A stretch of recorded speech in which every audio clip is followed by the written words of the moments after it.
whoa, this is what it feels like to really dig your rail in, like to really push and use your rail properly. When you level up, it's surfing small waves because your technique has to be on point. I've spent so much time in the ocean that I could paddle, but if I don't surf for like 2 weeks, bro, I feel it. Welcome to the Basis Surf Podcast. We have Isaac Stant in the house. Very excited to have him. He is a Maui surfer, surfed everything from Jaws, competitor on the QS, also runs a surf school. And it's interesting because the first time I saw you, I was watching some random video on YouTube and I saw this dude just absolutely ripping on a step up in like 2-foot waves. And I was like, what is going on here? Like just these beautiful flowing roundhouse cutbacks on tiny waves, man, where people would be groveling. And I was just like, I've never seen anybody do that before. And then lo and behold, you actually had this video about the benefit of riding a step up in small waves. And I was like, this guy has a very counterintuitive approach to surfing. I'm super curious. You did that one video and then, I don't think you did anything much more, and because it was mostly just you surfing, because you surf really well and everything. And then I was like, I'm really curious, like what kind of approaches to technique and all that this guy has in his head. And fast forward, and here we are, super psyched. And actually, I will tell you that was the inspiration, because when I saw that, I was on the North Shore with my buddy. I was staying out there for a couple months. And I saw that and I was like, you know what? I need to get a step up. It was wintertime too. It was wintertime too. So I was like, okay, I need to get a proper step up. And yeah, I got one and it definitely helped my surfing. So very excited to have you on here. Thanks for joining. And thank you, man. Appreciate it. Awesome. All right. Cool. Well, you know what? Why don't we just start off with that topic? I want to go deep into kind of like how you got into surfing and all that, but that was just such a weird counterintuitive approach that why don't we dive into that, because I think that's going to be really interesting for a lot of listeners. Yeah. What is, because typically when you think about a step up, and for those of you that don't know exactly what a step up is, it's going to be a longer board, usually for riding, but this is like your sunset board or something, or what? Yes. So these boards are just they're just mainly step ups for like, if the waves get pretty much 6 to 10 feet, 12 feet. I mainly got my step ups for sunset. It was actually to compete in the sunset WQS events. And but yeah, those are just kind of like my go-to boards that I ride. 610, 70, 74. Those are like my 3 sizes that I love. Those to are your ride. sizes. Yeah. How wide are they and how thick are they? That's a really good question. I don't really know off the back of my head, to be honest. I believe my Magic 7.4 is 33 liters, and then it's under 19 within the width. Yeah. But yeah, I pretty much, all my boards I get from Eric Arakawa, who shapes on the North Shore. I'm sure you're familiar with him. Yeah, and sure. I've been working with him for a long time, probably like 7 years with my boards. And I kind of I'm like one of those surfers, man, like especially like working with like, I haven't worked with a lot of shapers, but there are just like certain shapers that I work with. You would think I'm like, how like surfers are super in depth with like the concaves of boards and all that stuff. Yeah. I'm really not. I'm not like that. I kind of just like invest a relationship with the shaper and then I just let him go. Like he knows how I surf, and I'm like, I should learn more about it, to be honest. But yeah, he just kind of, I'm like, this is what I want. And he'll be like, what's your weight? What's your weight now? And then he'll just make me it. Yeah. Nice. But I mean, just for reference though, like 33 liters, 19 inches wide, that's 19 inches wide. That's like how wide most people's short boards are. Like, so it's just under my short board. It's under 19. It's like just under 19 for my step ups. Yeah. My short boards are actually 19 flat right now for my width. Okay. Yeah. Yeah. So it's really stretched out. It's really narrow relatively to its length as well. Yep. So this is very different from riding like a mid length, obviously. And so what are the benefits? Why do you recommend surfing, a step up, even if it's smaller? Because normally those are, what you'd ride in proper big waves like sunset. Yeah. I think just with any equipment you use, it takes a little time to kind of get used to like certain pressure point. I always say pressure points, but with a step up, I especially think if you're like beginner, intermediate, This even applies to like advanced, but this is my opinion. Um, I definitely think when you ride a step up, it just teaches you how to develop a super strong base, and it also teaches you how to use your rail properly. If you look at a lot of surfers, you know, and I think it just all depends with your goals. A lot of people just want to go out and have fun, and that's cool. But if you have the goal of actually progressing, you're like, man, I want to, you know, do a big wrap or big carve or off the top. It really just kind of stems down to just really detailed basics, and it's just knowing how to use your rail. So when you use a bigger board, you can't really surf flat. Like you try surf flat or do a turn, like try and turn a big board. You're not going to be able to just flick it out. You know what I mean? You're either going to fall off the rail because your base and just it's just kind of like takes time to get used to. Right. Or you're just going to kind of slowly turn, right? Yeah. So, yeah, with that being said, my whole theory behind it, it's not even just a theory. I guess it's just more so like my years of experience. I just truly enjoy riding bigger boards, to be honest, too. Yeah. But with that being said, when you use a bigger board, you develop a better base, and then you also learn how to use your rail line properly. And then it kind of just transfers over to all your boards. You know what I mean? But that's my whole like outlook on like riding step ups. It just dials your fundamentals in. And do you think that that's a common issue for a lot of intermediate surfers, say, who ride smaller boards and you know, do these flicky turns? Because a lot of times, you know, because the board is lighter and more maneuverable, you think you're doing a turn just because you're able to like change the direction, but really you're just like, it's not actually engaging the rail. Is that kind of what you're saying there?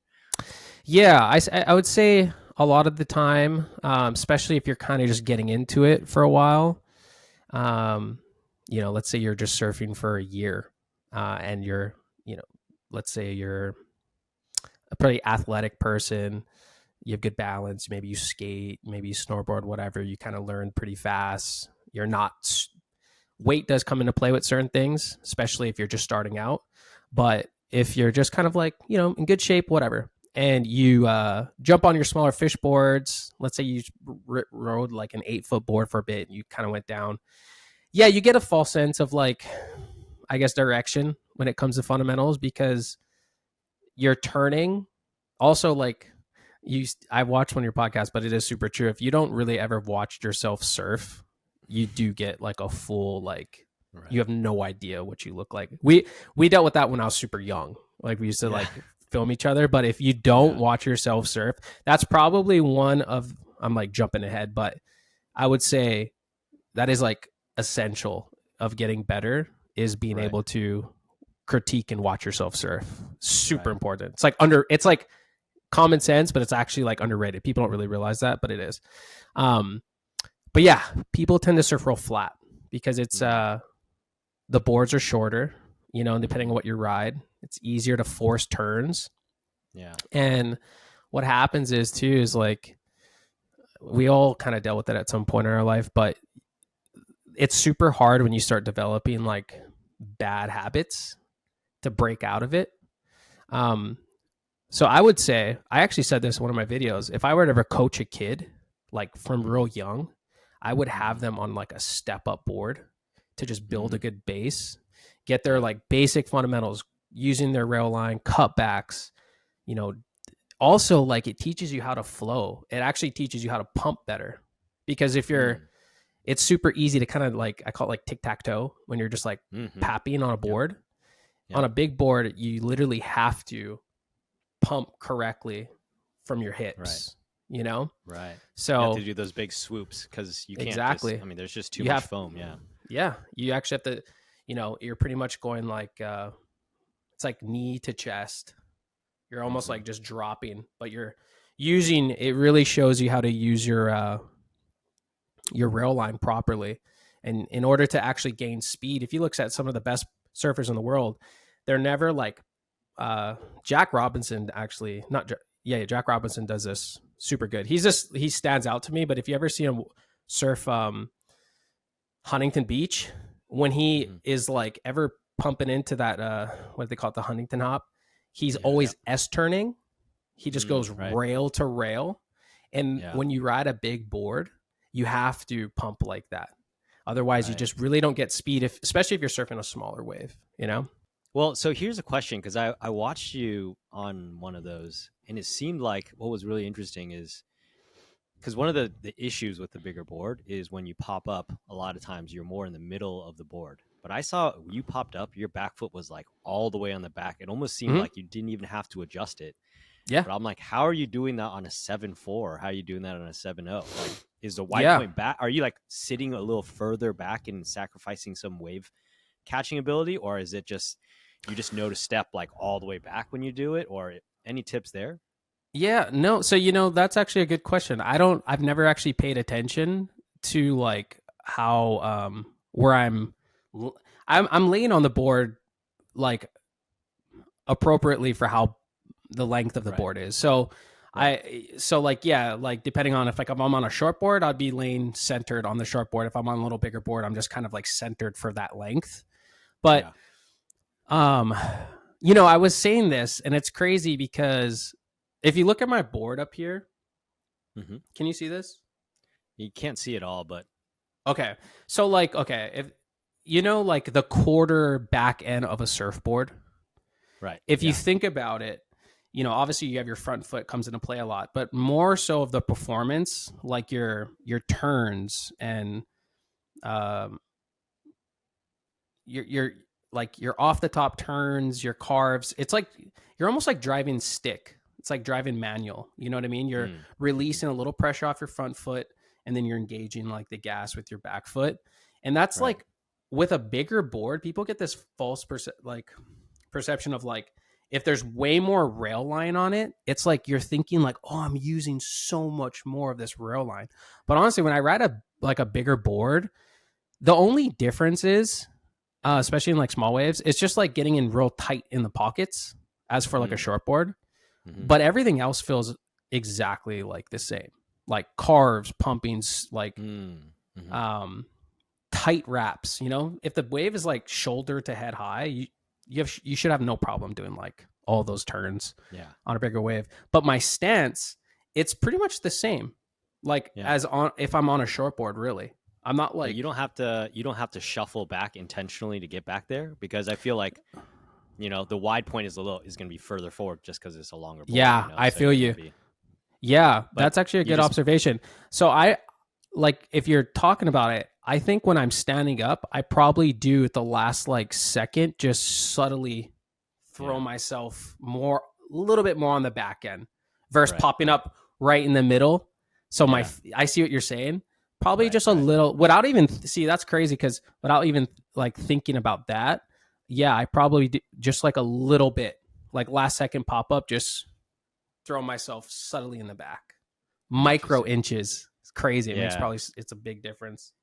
Yeah. Well, I mean, it's when you've been it, so many things in surfing are just like intuitive that you don't even think about it. And if you're Yeah. doing it right, you don't have to think about it. But if you're doing it wrong, you know, No, that's a great then question. you have I've the actually issue. never no, totally.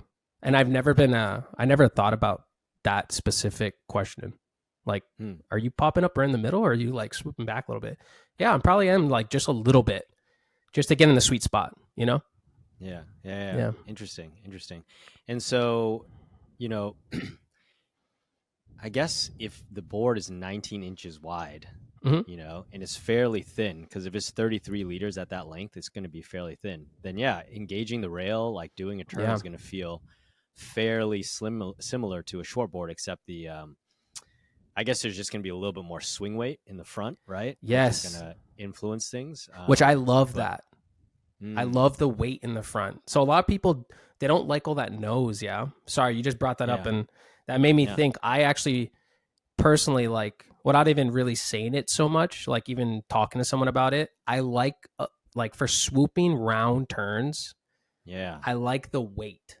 Like just having that extra length. It almost like gives it that little extra difference between like using a rail to like true I guess you could say like true power surfing, you know?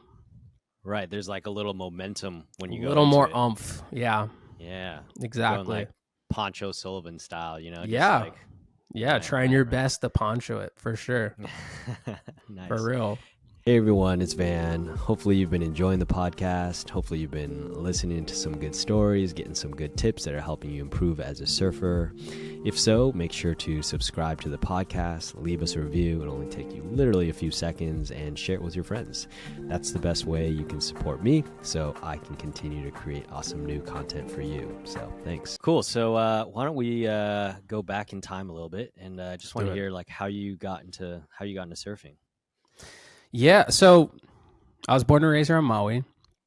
I got into surfing. My dad was a surfer. So my dad, I grew up, just going to the beach all the time. And I think when I first started surfing with my dad, I was like standing up by myself, was probably around like 6 or 7 years old. Mm, And that's how I got into surfing. It was just my dad yeah. taking me out, Yeah. and we went surfing and whatnot. And then I actually didn't really get into it like competitively, where I was like, oh man, like this is something I want to just do like on a competitive side, until I was Hmm. about like 11 or 12, which is actually Mm. fairly late for Right. Right. someone In trying Hawaii. to, yeah, Right. to make it like, how far is this kid going to go in surfing?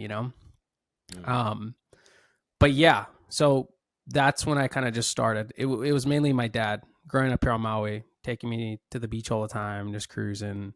And I started like jumping on my board around like 6 or 7.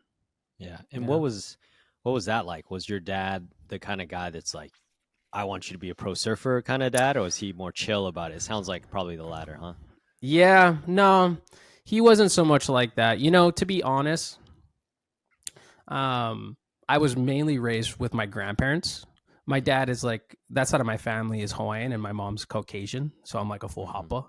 Mm-hmm. But I was mainly raised with my grandparents, and my dad was like, he took me surfing, but it wasn't a lot.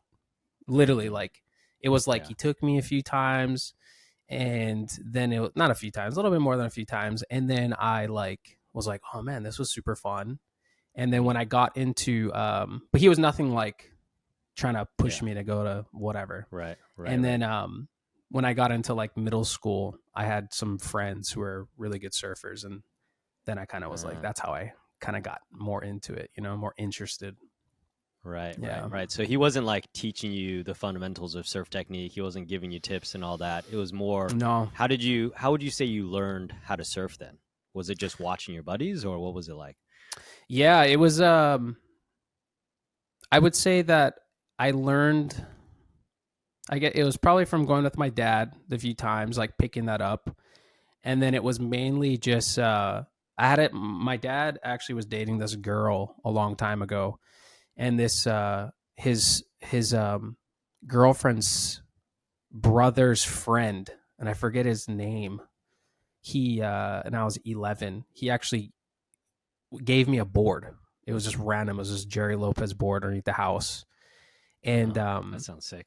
yeah, it was super. It was a sick. I wish, like, when I go back in my brain now, I'm like, oh, those boards Keep were that. so vintage and sick. Like, for me, I'm Yeah. like, oh, this is like, but it was a full classic Jerry Lopez. Right. I remember it was like camouflaged, Oh and man. it had like dings on it, but whatever.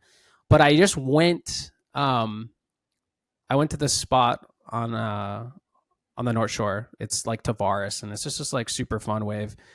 But all my friends were going there, and it was just like taking the board out and just going.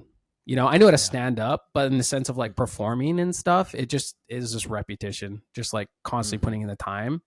And Yeah. yeah, and that's kind of how that happened. And I think you don't even realize it, and then you're just down there putting in the reps, and then Right. you just get better. Especially when you're a younger kid, Mm-hmm. um, and your mind's just like you don't have so much things to think about, so it definitely Right. helps.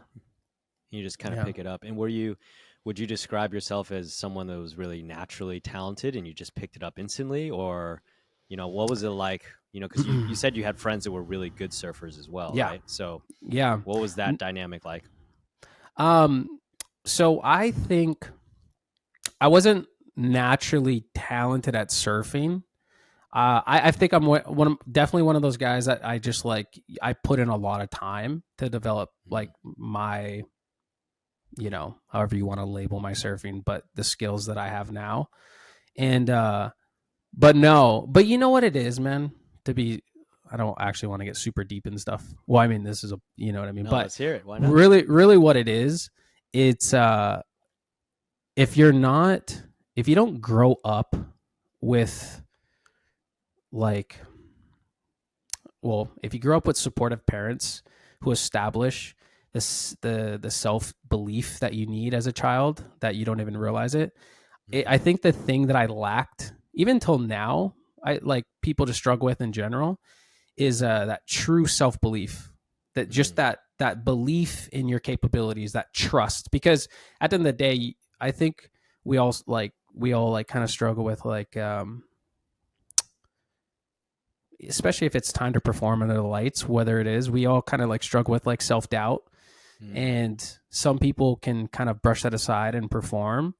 Yeah. And some people just really let it it's like self-sabotaging. So I think what kept like for a really long time wasn't that I wasn't as good as the kids. It was just like I never had that belief that I was like, oh, maybe they're doing like little aerials at that time, like 11, 12-year-old, where these kids are just like, most of my friends grew up with really great parents. You know what I mean? Like I could see it. I go to their houses and whatnot. They're super involved, and you can kind of like, and this is just like, it's a cycle. You'll see it with like all type of athletes, all type of people. But yeah, with that being said, it was just like, I didn't think I was like bad, but I definitely, it took me a little longer to catch up. So where guys were ripping around like 11, 12, I started kind of coming into my own around like 15, 16 in high school. But I kept at it.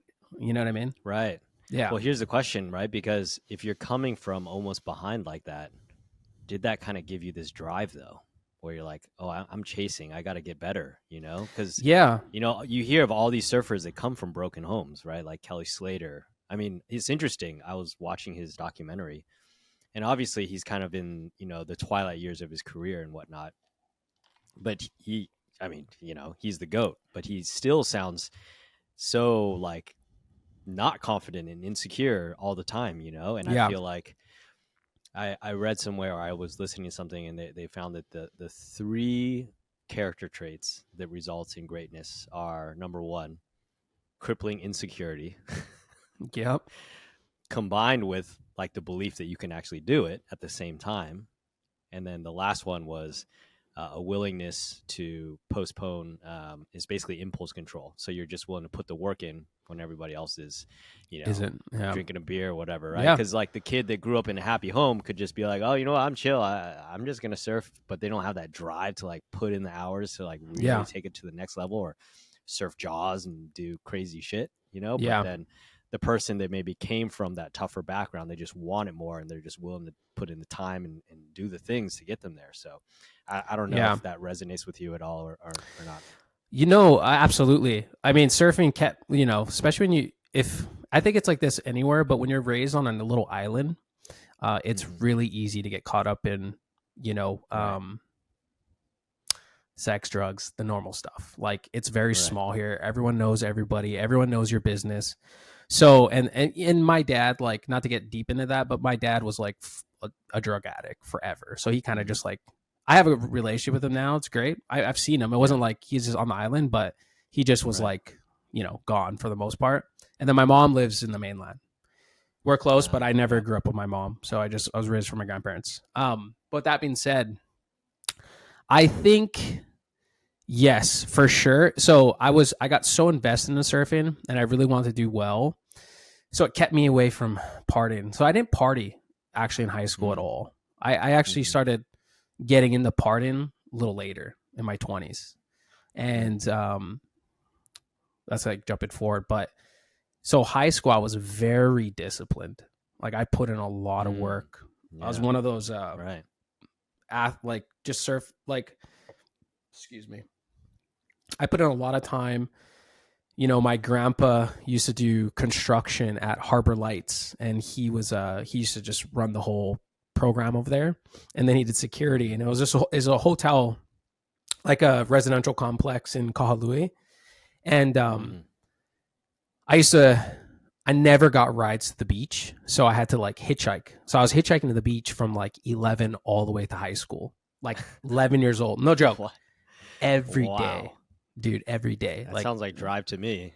What? yeah, no joke. Like every single day, hitchhiking to the beach, and then it wasn't like I would get rides from my grandma and grandpa here and there. Well, my grandpa would come to Right. play, but most of the time, my grandma's like my grandma's still to this day. She's like 86, but she's just like she's like my mom, but she's also like an auntie. She's just like one of those local.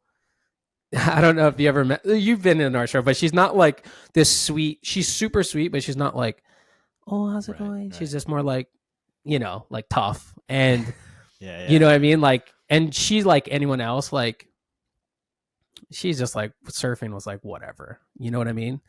And but my history here, I have like my grandpa and that sort of. I'm kind of like, let me finish this, and I'll jump into another thing. But um I hitchhiked every day, and then I had to hitchhike home, and it just sucked because like I'd get down to the beach, after school, I'd catch my bus, and then I'd go to my house, grab my board, and then it was like 2:30, I'd be out on the road, and then I wouldn't get down to the beach sometimes until like 4.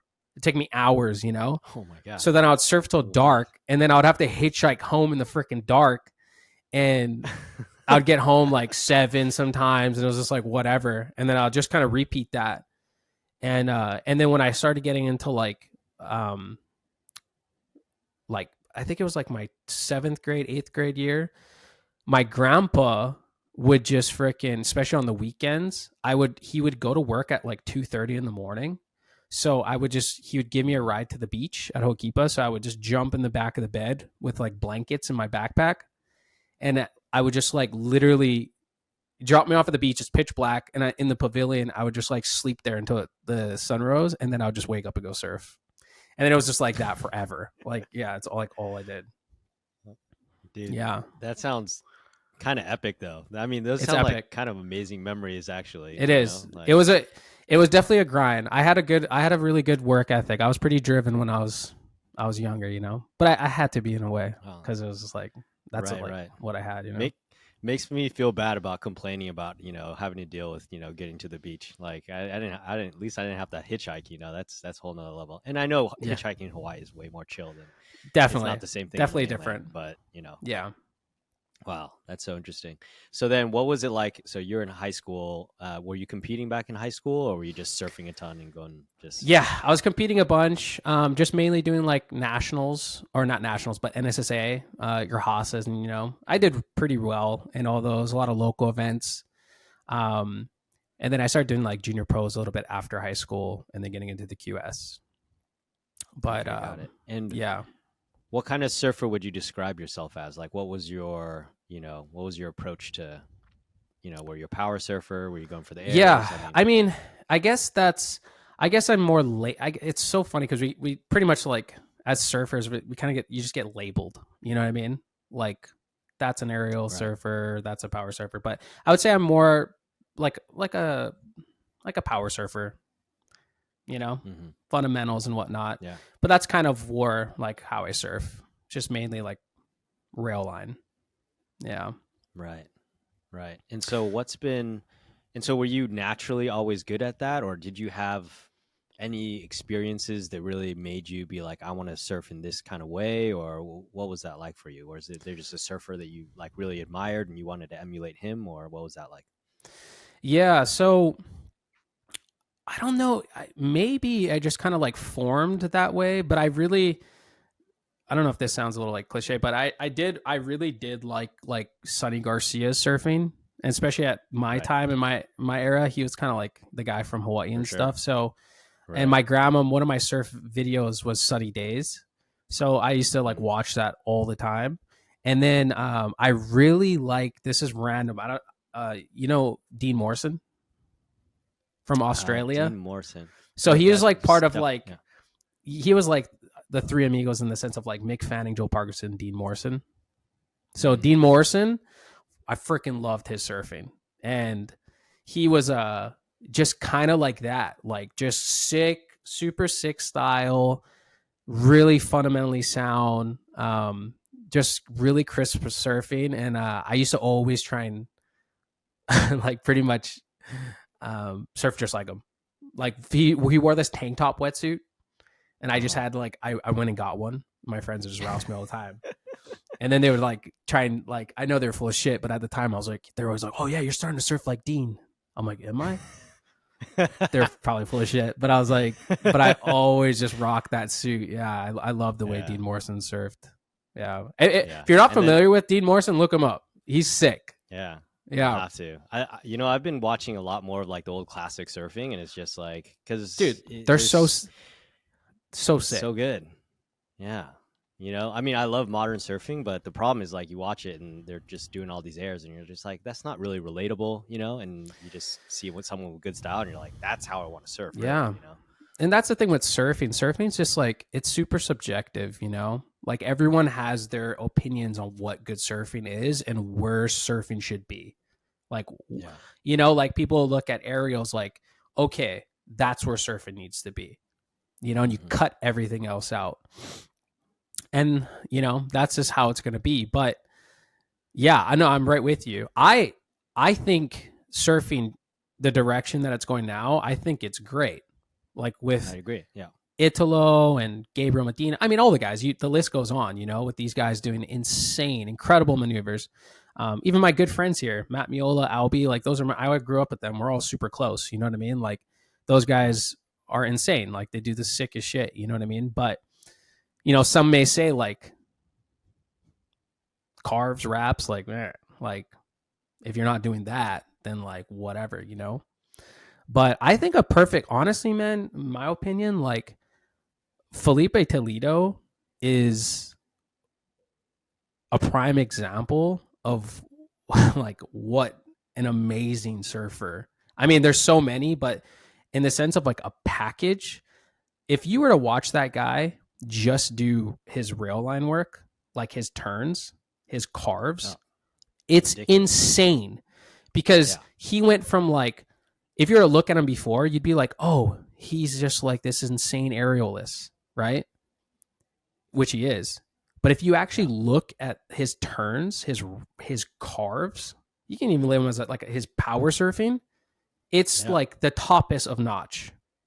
You know what I Totally. mean? I So like, remember. Yeah. Yeah. it's insane. I remember when he was getting all that flack for not being a good rail surfer, and then I Yeah. was now looking at him like, whoa, this is Oh, nuts. he's has to be like right now. He's like the best in the sense of Right. rail work. I swear, like on tour, and you're talking about like Jordy Smith, all these You like his guys. rail work better than like Ethan Ewing's and John John's? Oh, I mean, Ethan it's Ethan Ewing's a whole. Ethan Ewing is amazing. That guy's like more right, formed. Like he's just super formed out. Like no. It's definitely different. It's very different. right, So that's the right, right. difference, right? When you look at It's like Ethan, a style thing. Or go it's ahead. a Sorry. no. You look at it, it's just very different because Felipe Toledo, his rail game is insane. But then there's just like difference when you look at someone like Ethan. It's like you look at Ethan, you're like, okay, his rail work for whatever reason is just different, right? Like in the sense of Hmm. like his direction and body placement, he almost just looks like you would label him like, oh, that's a power surfer, you know? Right. I don't know what makes it like that, but Hmm. I would say like Ethan is actually sorry that I fully spaced out in the sense of like him and Felipe. I would say very different. But if you're gonna like put in like okay, who has the best rail work in the sense of overall like speed, power, flow, and just overall like form, I would say Ethan for sure. Yeah. If that makes But any sense, that I kind of was like right, bobbing right. right there No, but but that's not a knock on Toledo. I mean, he's at still an all. incredible rail surfer. Yeah, and No, like I didn't. I'm not saying I don't like airs. I think they're super sick. It's just no, that totally. when I'm watching video to be like I want to improve my surfing and I'm studying, I can't watch those guys because I'm like I'm not going to do airs like that. But I can. I love watching like Curran and things like that because or Kelly back in the day because it's just like I was like oh it feels somewhat more relatable even though I'm probably never going to surf exactly like that either. Those guys are just no, insane and as it's well. no, absolutely. No, I totally feel you. I mean, I honestly love watching footage of Kelly Slater, Tom Curran, even Taylor Knox. You watch Taylor Knox? Oh yeah, for sure.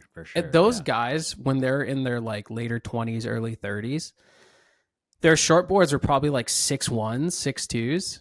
But Mm-hmm. they look so good. And I swear, there's just something about it. If you ride a little bigger board, little Yeah. length, there's these subtle little details, and it just makes everything just a little bit more crisp off your row line. It kind of slows you down a little bit in the sense of your form, and it almost Mm-hmm. just like makes everything a little bit more smooth. It doesn't even Yeah. necessarily have to be a step up. You know what I mean? Like just riding a little lengthier of a board. I don't know. Mm. Like, yeah, because if you go back and watch all those guys and you compare them to now, obviously I would say they're a lot better surfers now, like Slater and McFadden. But the way they surfed back then, there was just something so there's a little different. It's just a little more pleasing to the eye. You know what I mean? In my Yeah. opinion. Right. I So think there's something just about the look of a longer board as well, and just there's something about it. Yeah, I there totally is. agree It's with you. hard to Yeah. explain. You know what I mean? Like there is just something. It just I don't know.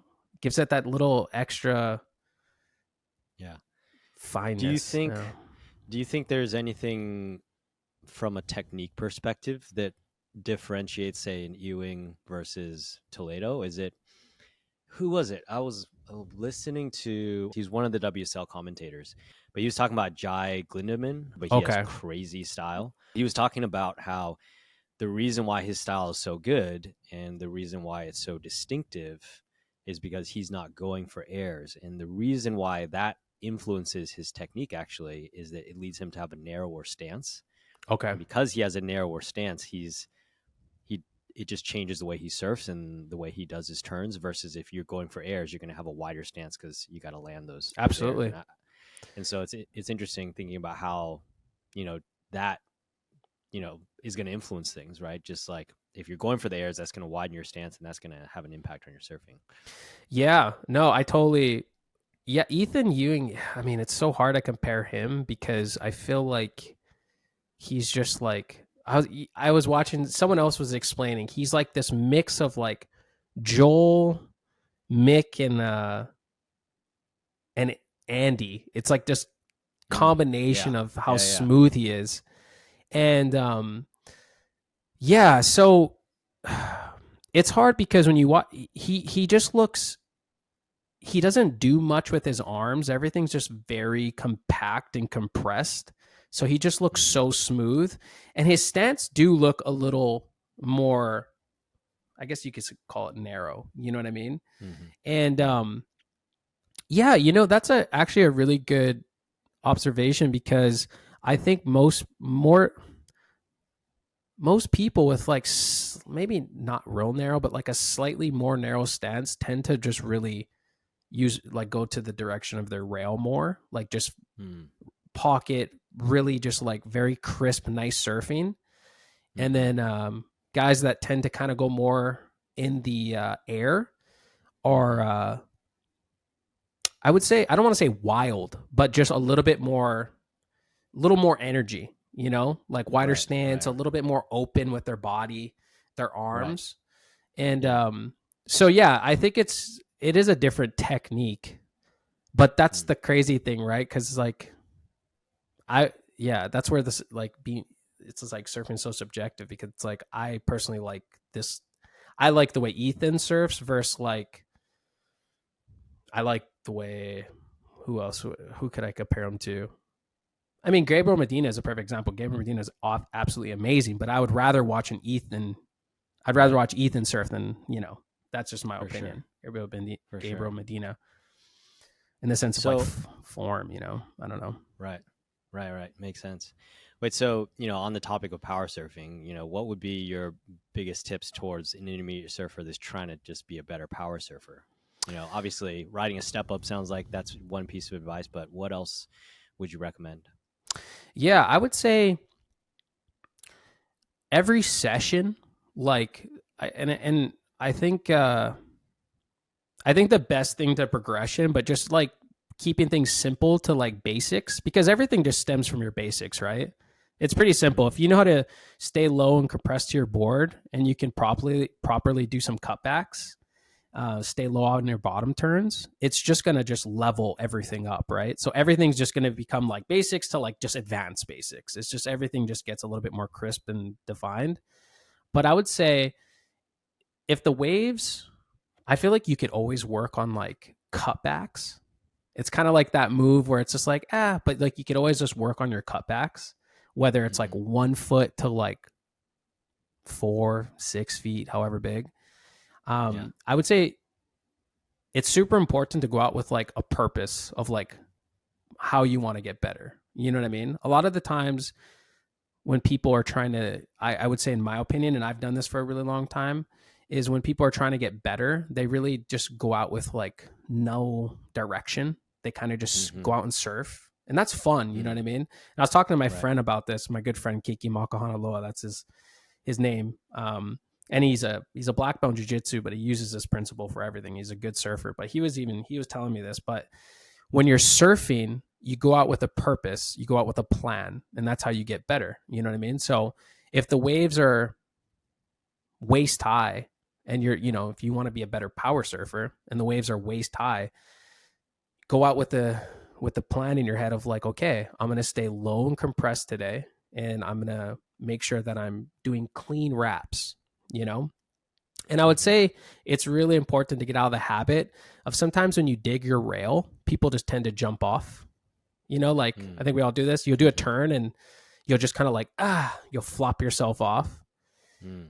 Yeah, I would say get in the habit of whether you're kind of digging your rail or not, but just make sure that you're always trying to finish your waves.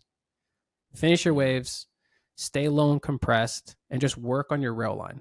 Cutbacks, lead with your Well, it's front arm. interesting. It's interesting that you emphasize staying low. That's something that I think about all the time, Mm-hmm. especially watching Curran. You look at Yep. Curran, he's just like so low all the time, and obviously all the top pros. But I think when you look at a lot of surfers, they're so upright, and then they're not. And if you're not compressed, then you're not going to be able to create any power from it because you're not starting in that position, right? So Mm-hmm. I definitely agree with the compression. It makes so much sense, but it's so Yeah. hard to like. You don't even realize how not compressed you are until you see footage of yourself, right? Basically. Yeah. No, exactly. You don't realize how not compressed you are. And the only time you're really getting extended too is like when you're kind of opening up your hips throughout like a carve or a turn, and then when you're finishing your turn, it's like you want to make sure you're getting back down compressed. But also like it really just comes with like a lot of repetition in the ocean, because if you don't really know how to distribute your weight on your board, Mm-hmm. if you're just getting low, you could be putting too much weight like just on your board and you'll just bog. You know what I Right. mean? So it's kind of like I feel like that's a very like it almost be like kind of hard to explain like what I mean by that, but it's like staying low through turns, especially on small waves. And I just like had a video I was talking about this, but when you're surfing small waves, what it really is just like consistently surfing smaller waves, and you'll develop a way of surfing lighter. You'll just like you'll be able to surf lighter because you're starting to realize where you need to push and where you need to like let go, when like driving manual, Right. so like if you're staying really compressed but you don't really spend a lot of time surfing small waves, you're just trying to stay low, it's probably really likely you're just going to kind of like bog out the wave. So it's knowing when to stay compressed at the right time, like on the wave, so you can Right. fit that energy, if that makes Right. sense. Right. Right. No, it totally Yeah. makes sense. I mean, I think the I made a video on this, and I think about Chloe and Dino when he's surfing like 1 foot Huntington. Like Yep. he was so low and crouched over, but I always thought his surfing style looked a little bit awkward, a little bit, until I was like really studying. I was like, because he compresses so low onto his front foot to drive speed down the Mm-hmm. wave as he's going down the wave so that he could then extend as he was going up. And then that's why he's just like a little whirly top in these tiny waves. And Yeah. you're totally right. It's about the compression and then the extension. But if you don't compress, then you're not going to be able to extend. And I think like I see a lot of surfers and they just kind of pop up and they're just kind of straight and they're just going there, And I think, Yep. you know, it's both though. I think you're absolutely right. It's not just compressing. Yeah, absolutely. No, and I totally agree. And I also agree what you mean with Kolohe, because I've seen that too. Um, I think the best surfer to watch in regards to this topic, to get a really good idea, is Mick Fanning. If you ever Mm, watch Mick Fanning, he's low at all the right time, but he's one of those guys. He's one of the only surfers that you'll see on tour and just in general. He mm, rarely pumps. Everything is literally top to mm, bottom. Like, yeah. watch him surf. Like, he'll pump when he needs to, but if there's a wave that just has an open face, he doesn't ever second pump on the bottom. He never goes like Mm, one, two. Everything is right. literally compressed, bottom So much turn, flow. snap, Yeah. and I think that's a different type of level too that is just beautiful to watch. He's one of those guys that's a prime example of how you should look, Mm, when you're getting compressed, and you know, yeah, totally. yeah. Well, so I don't even know. Maybe this is like too far back for you to remember, even. But when you were beginning to develop, your roundhouses and your carves, do you ever remember struggling with anything? Was there anything that was a plateau for you that you had a breakthrough, and then you had this moment where you realized, okay, this is the thing that unlocked it for you? Was there anything like that? Um, so yeah, so for me, like, I think it was like up to about 7 years ago, maybe 8 years ago. I, like everyone else, growing up, like when you're surfing, like everyone just wants to use shorter boards. Even till now, right? You got the best surfers in the world. Everyone wants to downsize. Even Kelly Slater. Kelly Slater's on the tour, and then he'll be using 5/8 at Margaret River when it's freaking uh 10 feet. You know what I Right. mean? And that's the GOAT. That's the greatest of all time. And you would think, like, if you listen to him, that's the direction you would go. And yeah, maybe, I don't know, but that's why we are all our own people, and I have my own opinions and the way I surf and whatever. I'm not even relating towards him. He is the GOAT. But I would just never surf a 10-foot wave on a 5/8, no matter how whatever. Well, maybe I would. I shouldn't say that, but like that's just in Right. my head. Yeah. So the difference is like anyone else, I was surfing a smaller board for a really long time, Mm, like a short board. And I was surfing my home break, and it's the point at Hokipa. And I just realized all the time I would surf, like once the waves got like 4 or 6 feet, I was just like, when I'd push off the bottom, I just always would skizzle out. You know what I mean? mm, When I was riding shorter boards, and a little bigger surf, I started just like skipping out on my rail all the time. mm, mm-hmm, And then when I'd be doing like a drop in on a little steeper face and I'd be coming out to the face, I felt like I just had to like do the turn. But if I pushed any harder, I'd kind of like skip, or, my fins would break out. Long story short, there was this guy. His name was his name's Mike Crow, and he's from here, and he's a I believe he's a sergeant. He's a cop. He's been here forever.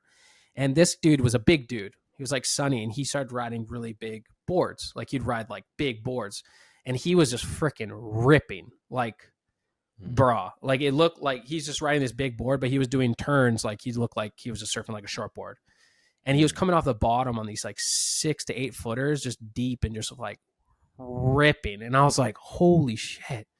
mm, And then what helped is I ended up getting a bigger board. I started riding like a mm, 6/6.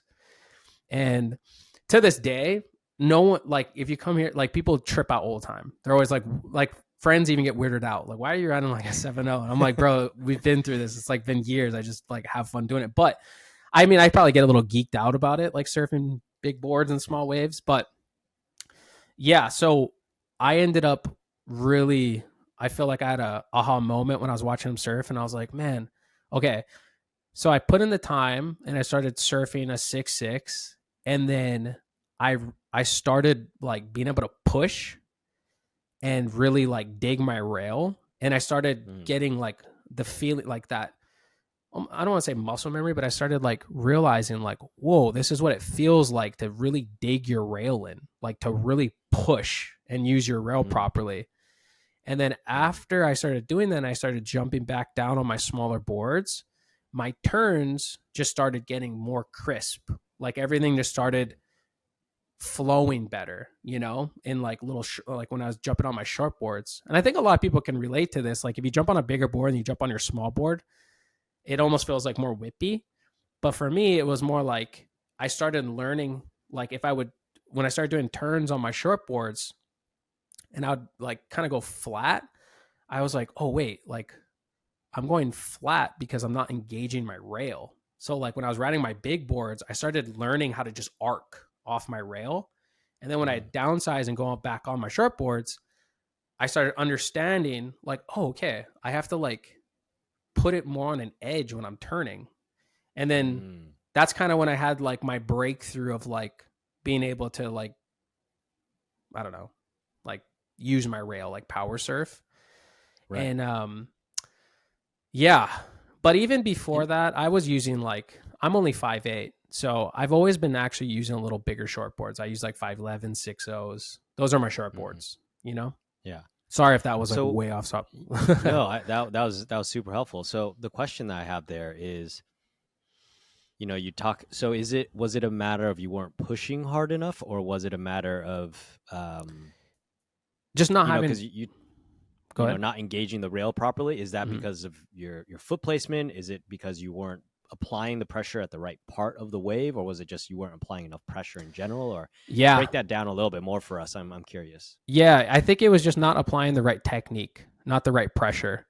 So, and also like, a lot of it is upper body movement too. It's rotating your head and having the right technique in the sense of like you're putting the right pressure on your rail line, but it's also the right movement on your upper body. Mm-hmm. And that's what it was. So when I was riding my step ups, I really got to feel like the rotation of my hips better than I Mm, would on my shortboard because there's mm-hmm. more room for error on a shortboard. It's harder to actually. Well, this is in my opinion because there's probably a lot of really amazing surfers who just surf shortboards, and just like they've learned to Right. develop a good rail line. But for me, it was like when I jumped on a little bigger board, I started understanding how to rotate my hips and Mm, and that's what it is. You know what I mean? It's when you're doing a turn and you're staying compressed on your edge, it's also rotating your head and your body with the same momentum of your board. Does that make sense? yeah. And so it's like kind of everything coming in at one. It's using your rail line, but it's also just rotating your body properly. And yeah, you know, um, I'm trying to see how I could answer this way better because that was kind of like a No, that made half-ass sense. That kind made of way of sense. And I'm answering it. curious. No, I'm curious. So, fast forward now 8 years later, you're competing, you're going to be competing at Sunset this year. Like, Mhm. what kind of things do you focus on now? Yeah, that's so right now at this time in my life, it's mostly my diet, my nutrition, and surfing being a lot more mindful of like how I want to progress. So like I make it a point to surf, I don't want to say every day, but like 5 days a week. And I'll surf as long as it's surfable, I will go out. I do think you need to get the reps in the water. Yeah. A lot of people can kind of, they may have their view about that, but I think when you level up, it's surfing small waves because your technique has to be on point when you surf small waves. So if you're doing wraps and little floaters and speed and generating speed, obviously boards come into play, having the right equipment, that's a whatever. But I think the best way to level up and progress is surfing small waves. And I'm sure you can like, it's cool to watch someone rip like a head high wave, but there's something different about watching someone rip a knee high wave. You know what I mean? You're like, what the frick? It's weird. They don't even have to be like doing big old blowtails. When you watch someone surf a small wave well, you're like, damn, that guy's surfing really well. And if you can surf a small wave well, you're going to surf, a head high wave better, in my opinion. So like, and that's all it is. You ever heard that term like, oh, like, frick. It's like I was telling you before, like when you surf small waves, you learn to surf light on your feet. And you're like, what does that even mean? Like to surf light, you know what I mean? It's just when you put so much time in on small waves, and especially if you're on like not like a big buoyant board, but like a right equipment, maybe like a grovel board.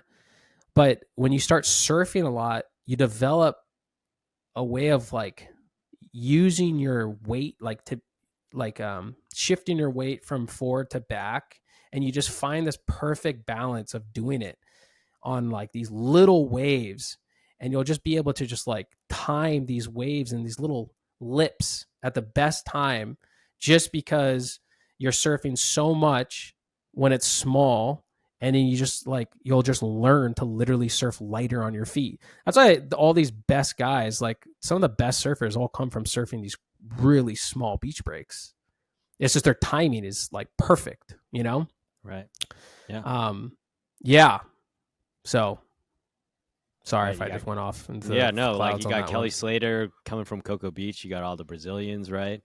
Yeah. You just got to combine that technique, but then they have to have the headspace and the willingness to charge in bigger waves, right? Yeah. And then exactly. you put those two things together, and it's over. Exactly. It's gonna be pretty hard to compete. Yeah, it's hard to compete against those guys.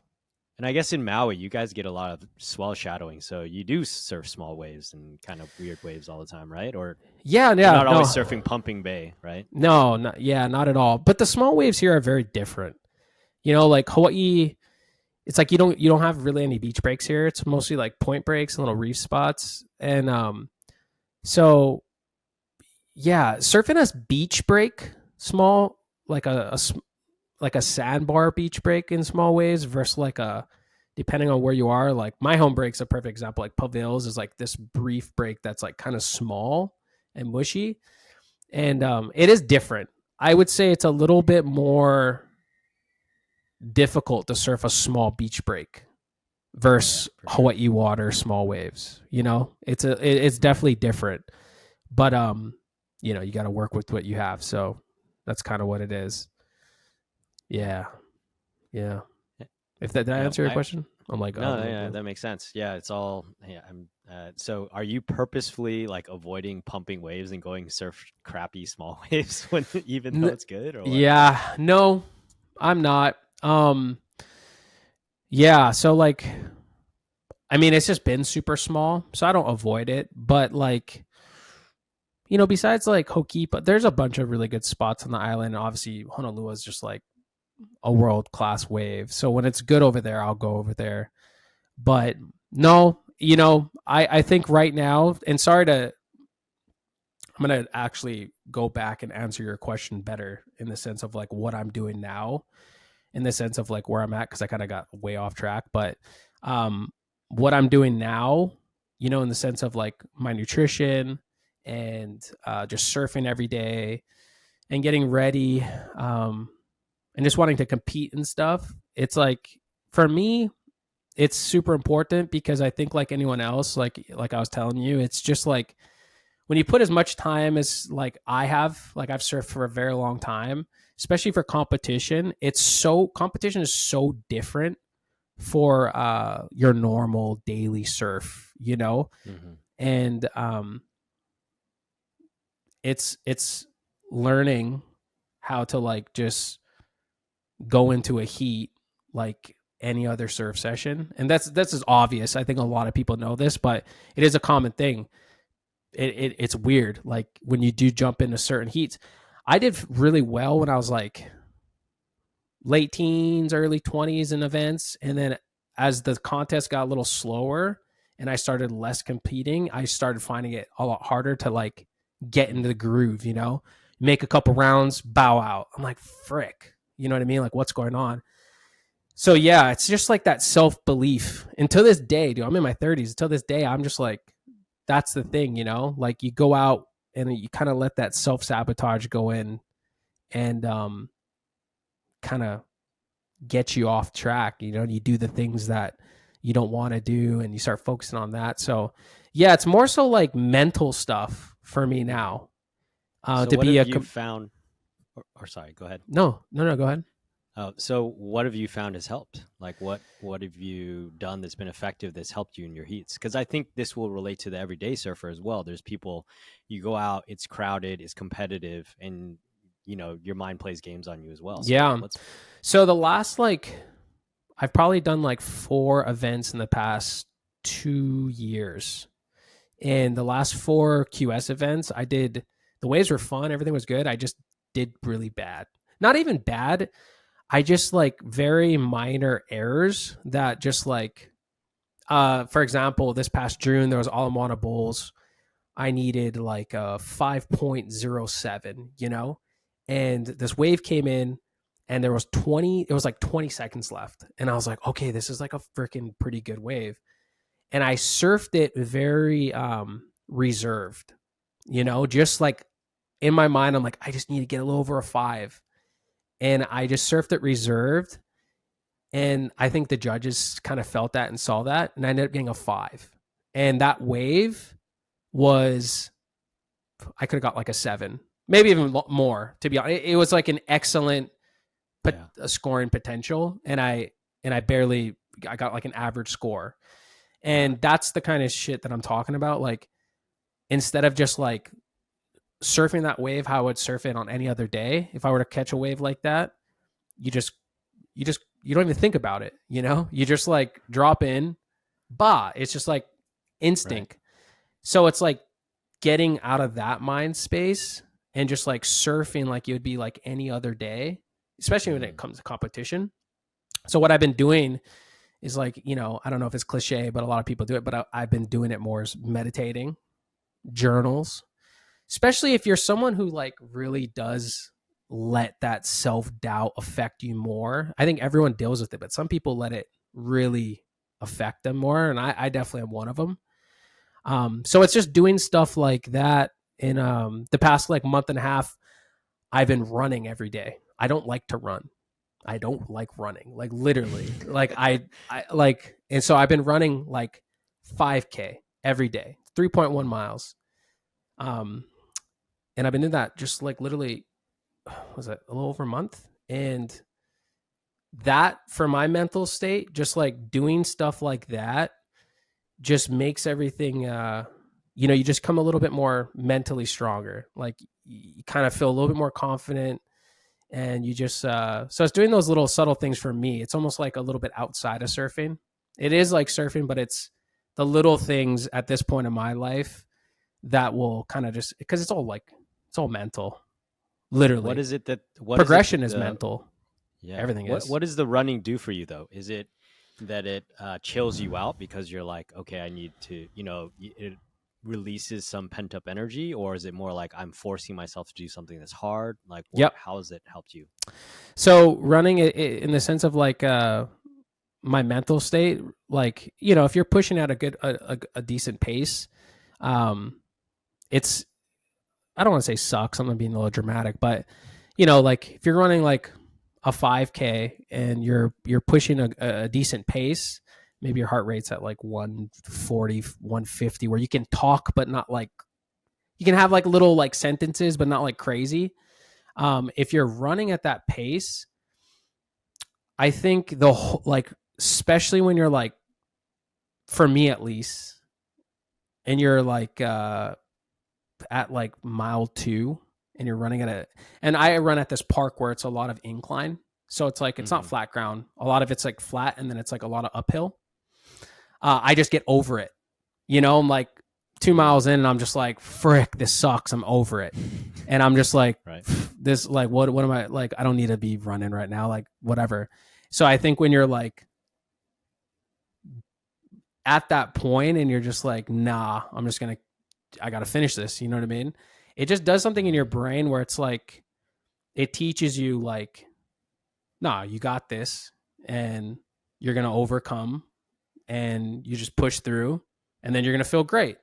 So it's just something about building. It's like fortitude in your mind. That's all it is. You're building mental toughness. I feel like I have a lot of mental toughness in a lot of areas, but that's definitely one way, for me at least, is running. I found that out. I used to run, not crazy consistent, but now that I've been doing it a lot more, I definitely feel just, way more disciplined. Just, I feel like, I wake up every day at the same time. I make sure to go surf, whether it sucks or not. And I'm putting, when I do my sessions, when I am surfing in the mornings, whether it's half a foot, I'm going out with the mentality of like, oh, I want to surf well. It's knee high, and I really want to surf well. I'm going to, work on just flow. Even if I'm going like out doing a half turn, I'm in a whitewash, I'm going to try to get a cut back in the whitewash and just hit it and come out with speed and then kick out. So it's just like those little things. I think have just been helping my overall state of just being like belief, mental toughness, and like just that, like, yeah. Right. So I've been doing, man. Cool. And so training wise, do you mostly it's surfing and running? Is there any other training that you do outside of that, or? So I do, I have I've built like a gym at my house. So I have like I do like, compound movements, mobility. I do a lot of like training like that. Like, I don't know. I did CrossFit for a really long time. So yeah, I have like certain like little plans that I do throughout, my week when it comes to weight training, or it comes to just like mobility and recovery. But I do stuff like that. Yeah. Got it. Yeah, not to get too specific, but yeah, I do some weight training at my house. Yeah. Nice. Yeah, I saw you did a video about paddling, right? And I guess, you get to surf every day, so you don't worry about paddling. But for the everyday surfer, do you have any recommendations? I mean, how important is paddling for that everyday surfer? It's so important. I think, like, I'm sure you know this, but if you could be fit as frick, man. You could be like in the gym all the time, super fit.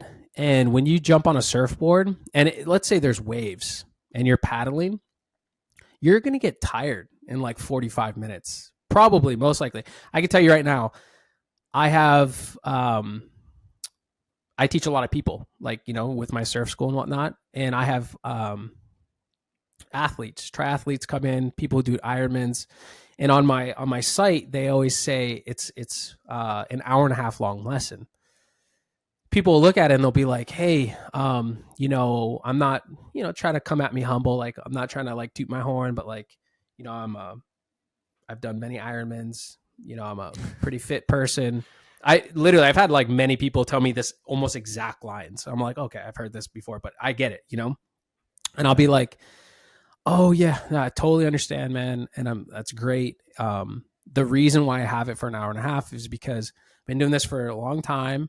And I can tell you, when you're paddling consistently, your muscles, there's certain muscle groups that you just haven't used, even when you're in the gym, and it's very fatiguing. Like, you're going to get tired, and they're like, oh, maybe we could just do like, a couple hours. And let me just note, like, most of the time I push everyone. So I'm helping people. I'll paddle them. Sometimes I'll have them grab my leash and I'll whip them out. I'll push them in the waves, whatever. So when guys tell me that, in my mind, I'm like, yeah, no problem. I'll be like, but I'm going to make you work. Like, I'm going to let you paddle now. You know what I mean? And these guys, every time, I'm not even bro, I'm not even like making this up. Every time, 30 minutes, 45 minutes, these guys, every time they'll be getting waves and they'll be paddling out, getting another wave, paddling out. Not even 30 minutes. They'll come out and they'll be like, whew, you weren't lying, man. This is definitely a workout. And I'm like, yeah, I know. It's like pretty nuts. And then an hour goes by and they're just like, holy crap, man. I'm freaking toasted. And I'm like, yeah, it's a good workout. Yeah. I'm like, bro, like, you're in amazing shape. You are. all these guys, but like surf shape is very different. It's very different. So like, for example, if I were to just go and jump on the bike with them and run, like I'm not going to be freaking riding 20-mile bike rides and then shooting a 10K and then swimming. Like I need to train for that. That's hard, you know? So it's not like these guys aren't like in shape. It's just, it's super different. If you don't surf and you haven't developed that muscle memory and you haven't put in those reps and just got those muscle groups that you use from paddling, it's going to be tiring. So yeah. So I'm you surprised need to paddle.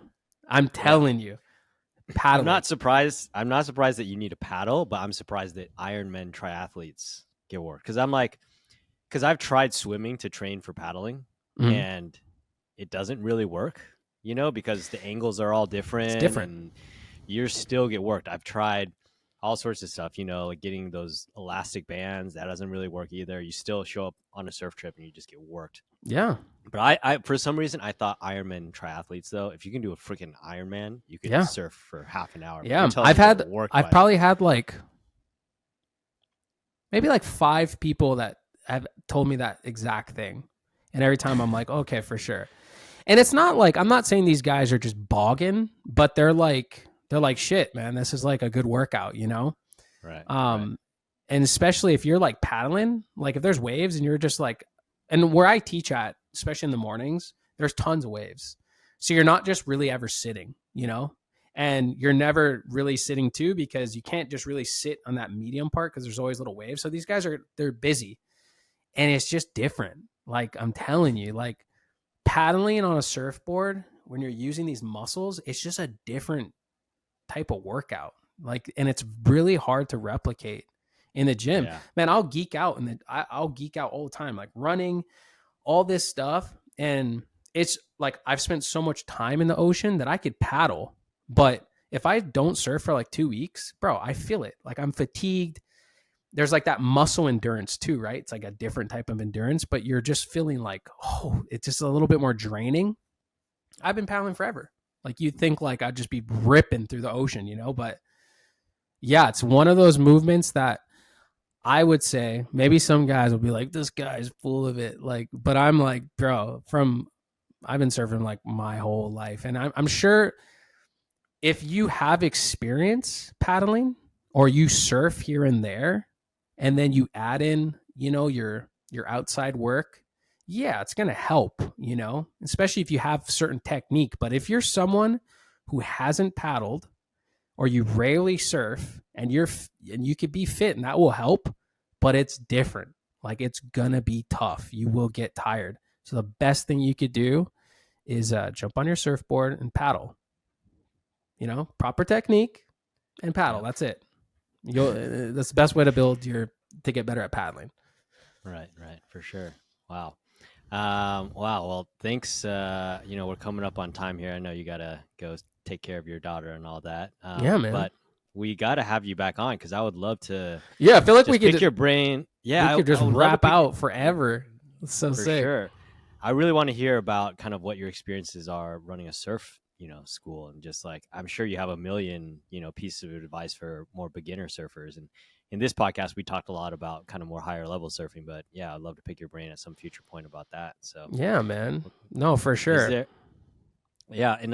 So anything you kind of want to give a shout out to or, you know, say before we end the podcast? We'll be looking out for you when you compete at Sunset, but yeah, no, that'll be fun. Hopefully they have like, hopefully we can tune into that. But no, dude, I appreciate you having me on. Super humbled by it. So this was super fun. Awesome. And I enjoy your content a lot. So I appreciate you having me on, man. You're the man. It's good stuff. Cool. I had a lot of fun. All right. Awesome, man. All right. Well, thanks for joining. Thanks, bro. Take care, man. Hey, everyone. It's Van. Hopefully you've been enjoying the podcast. Hopefully you've been listening to some good stories, getting some good tips that are helping you improve as a surfer. If so, make sure to subscribe to the podcast, leave us a review. It'll only take you literally a few seconds, and share it with your friends. That's the best way you can support me so I can continue to create awesome new content for you. So thanks.